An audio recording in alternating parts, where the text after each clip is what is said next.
Ketua Umum PSI Kaisang Pangarep kerap bersafari politik usai menjadi Ketua Umum PSI. Apakah kegiatan Ketum PSI itu akan berujung pada dukungan Pilpres 2024? Untuk membahasnya telah bergabung bersama kami anggota Dewan Pembina PSI Isyana Bagus Oka dan pakar komunikasi politik Gun Gun Herianto. Mbak Isyana dan Mas Gun Gun, selamat sore. Terima kasih atas waktunya. Selamat sore Mas Egan, Mbak Isyana. Saya ke Mas Gun Gun. Mas Gun Gun, dari sudut pandang komunikasi Mas Gun Gun, apa alasan kemudian Kaisang Pangarep dengan cepat melakukan safari politik ini? Ya, ini strategi komunikasi dalam konteks pengakuan publik ya.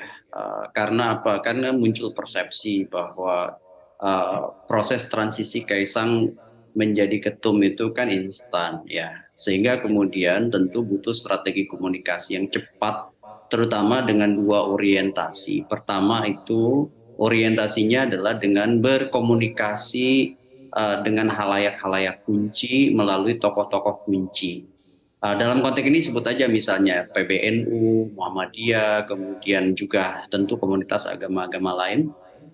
Ini bentuk dari bacaan peta politik nasional bahwa itu tentu menentukan di tengah masyarakat ya. Kemudian yang kedua, orientasinya adalah pada kekuatan real politik ya. Sebut aja misalnya bertemu dengan PDI Perjuangan dan mungkin juga akan ketemu dengan jangkar-jangkar politik lainnya begitu. Ini tentu orientasinya menurut saya sangat penting bagi Kaisang sebagai sekarang nahkoda PSI ya, sekaligus juga ini merupakan transisi pola komunikasi politik PSI ya, jangka pendek dan jangka panjang. Jangka pendeknya tentu menyangkut kontestasi elektoral 2024, jangka panjangnya tentu bagaimanapun kan PSI itu bertransformasi ya, tentu berkeinginan menjadi salah satu partai yang terus membesar, dan ujian terbesarnya adalah di 2024 apakah kemudian misalnya kepemimpinan Kaisang yang kemudian memunculkan skeptisme pada sebagian banyak orang itu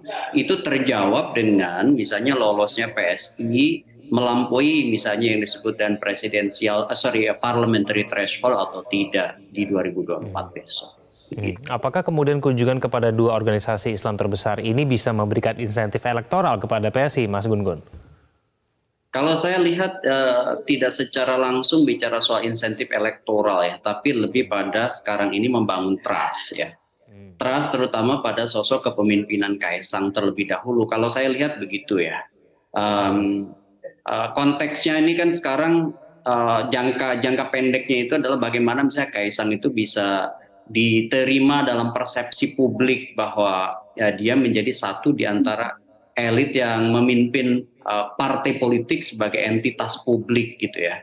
Nah, skeptisme yang kemarin muncul ya pada saat misalnya Kaisang dengan cepat ya mengambil nahkoda PSI itu kan butuh yang disebut dengan komunikasi yang menjawab kira-kira ya keheranan atau menjawab skeptisme publik itu, dan langkah cepat itu menurut saya salah satunya adalah mengeliminir ya persepsi negatif ya dengan memunculkan tone positif. Caranya bertemu dengan halayak-halayak kunci yang tentu ya menjadi opinion maker, opinion leader di tengah masyarakat begitu Mas Ega. Oke, Mas Gun Gun, dari sinyal-sinyal politik, dari silaturahmi, dari pertemuan yang kemudian sedang dibangun oleh PSI ini, apakah memang sudah bisa dibaca ke arah mana dukungan dari PSI ini? Lebih condong ke arah yang mana, Mas Gun Gun? Sudah bisa dibaca belum?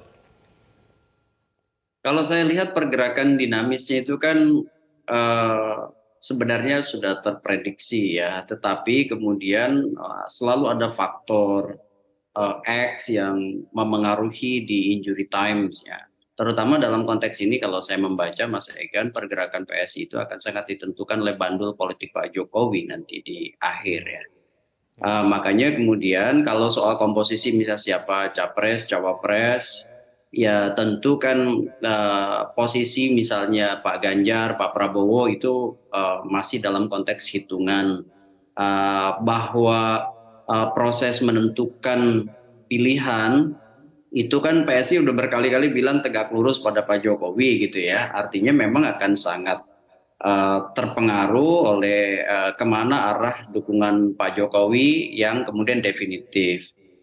Saya lihat misalnya membangun komunikasi dengan PDI Perjuangan juga belum tentu kemudian berakhir dengan kesepakatan bahwa silaturahim itu atau silaturahmi komunikasi politik dengan ragam kekuatan yang sekarang sedang di daftar pendek menentukan cawapres dalam proses kandidasi pasti akan dibangun. Mungkin juga akan ketemu dengan Pak Prabowo ya Mbak Isyana ya, atau dengan misalnya Partai Gerindra. Nah, ini tentu juga harus kita lihat nih. Maksud saya, kalau kecenderungan awal misalnya kita lihat PSI mengarah ke Pak Prabowo, itu juga menurut saya akan sangat ditentukan sekali lagi pada akhirnya oleh proses kemana langkah Pak Jokowi itu kemudian akhirnya berlaku.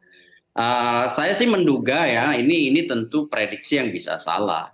Bahwa ketika misalnya sekarang ada dua pilihan yang sebut aja line up all president men-nya itu Pak Prabowo dan Pak eh, Ganjar, ya sekarang ini kan kecenderungan PSI sebut aja misalnya lebih dekat dengan Pak Prabowo begitu ya. Tetapi kemudian komunikasi kan lagi intens nih, mungkin dilakukan oleh PDI Perjuangan ke jangkar-jangkar kekuatan real termasuk ke PSI. Kan tentu ini adalah persuasi, kan selalu ada intensi untuk memengaruhi lingkungan politik. Bisa aja kemudian proses itu juga berujung di kesepakatan, artinya misalnya kongsi politik terbangun.